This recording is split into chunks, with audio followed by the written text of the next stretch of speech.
قرآن مجید میں جو قسمیں آتی ہیں تو ہم تو قسم کھاتے ہیں کس اعتبار سے؟ کسی عظیم شے کی قسم کھائیں گے، اللہ کی قسم، قرآن کی قسم وغیرہ. لیکن یہ کہ ظاہر بات ہے اللہ تعالیٰ سے عظیم تر تو شے کوئی ہے نہیں. اللہ جب قسم کھاتا ہے تو اس میں عظمت کا پہلو نہیں ہوتا. ہمارے ہاں مفسرین نے اس معاملے میں خام خواہ محنتیں کی ہیں. والتین والزیتون، انجیر اور زیتون پر قسمیں کھائی گئی ہیں، تو اب اس کے حوالے سے انجیر کے خواص کیا ہیں، فوائد کیا ہیں، طبی طور پر کیا اس کے اندر جو ہے وہ مفادات ہیں، فوائد ہیں. حالانکہ یہ چیز نہیں، بنیاد جو ہے صرف شہادت. اللہ کی قسم بھی ہم جب کھاتے ہیں تو کیوں کھاتے ہیں؟ کس بات پر کھاتے ہیں؟ اپنے کسی سٹیٹمنٹ پر اللہ کی قسم کھاتے ہیں کہ میں اللہ کو گواہ کر کے کہہ رہا ہوں کہ جو کچھ میں کہہ رہا ہوں یہ ٹھیک ہے، یا کسی وعدے پر اللہ کی قسم کھاتے ہیں کہ اللہ کی قسم میں تمہاری یہ بات پوری کر دوں گا. تو گویا کہ مقصود کیا ہے؟ گواہی. اللہ گواہ ہے، اللہ کو گواہ کر کے اللہ شہید بیننا و بینکم، اللہ گواہ ہے ہمارے اور تمہارے مابین. تو قرآن مجید میں جو قسمیں اللہ نے کھائی ہیں ان میں مجرد شہادت ہے پیش نظر، اس میں عظمت کا پہلو نہیں ہوتا. اس لیے کہ یہاں قسم کھانے والا عظیم ترین ہے، اس سے عظیم تر تو کوئی شے ہے نہیں.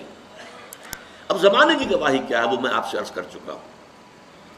پوری انسانی تاریخ کا جو بھی چشمدید گواہ ہے وہ زمانہ ہے.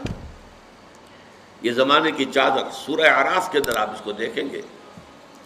پہلے وہ تخلیق آدم وغیرہ کا ذکر ہوا ہے، اس کے بعد قیامت کا ذکر، اور اس کے بعد جو کچھ ہونا ہے جنت والے اور دوزخ والے اور اصحاب الاعراف ان کا قصہ ہے. یہ تو گویا کہ دو انتہائیں ہو گئی، ابتدا انتہا. اس کے درمیان پھر شروع ہوتا ہے حضرت نوح کا معاملہ، حضرت ہود کا، حضرت صالح کا، حضرت لوط کا، حضرت شعیب کا، اور پھر بڑی تفصیل جو ہے حضرت موسیٰ علیہ السلام. یہ سب تاریخ ہے. یہ زمانہ ان تمام چیزوں کے تہذیب ابری چھا گئی دنیا میں، پھر ختم ہو گئی. یہ سارا عروج و زوال اس زمانے نے اپنی آنکھوں سے دیکھا ہے. یہ چشمدید گواہ ہے. بڑی بڑی عظیم سلطنتیں بنی اور پھر ٹکڑے ٹکڑے ہو کر منتشر ہو گئی، ہوا ہو گئی. اسی طریقے سے بڑے عظیم لوگ آئے دنیا کے اندر، پھر ان کا نام و نشان مٹ گیا، ان کی یاد تک جو ہے لوگوں کے ذہنوں میں نہیں رہی. اس میں کیا اصول ہیں، کیا قواعد ہیں؟ عروج ہوتا ہے تو کیوں ہوتا ہے، زوال ہوتا ہے تو کیوں ہوتا ہے؟ قرآن مجید ان سب سے بحث کرتا ہے.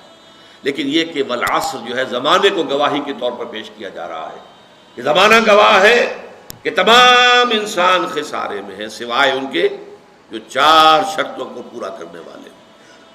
اس میں جیسا کہ میں نے عرض کیا تھا پچھلی نشست میں، چونکا دینے کا انداز بھی ہے. جیسے یہ وقت تیزی سے گزر رہا ہے. آپ انگریزی میں بھی کہتے ہیں catch the time by the forelock, وقت کو اس کے ماتھے کے بالوں سے پکڑ کے رکھو کیونکہ یہ تو تیزی سے چلا جائے گا. اور یہی ہمارا اصل سرمایہ ہے.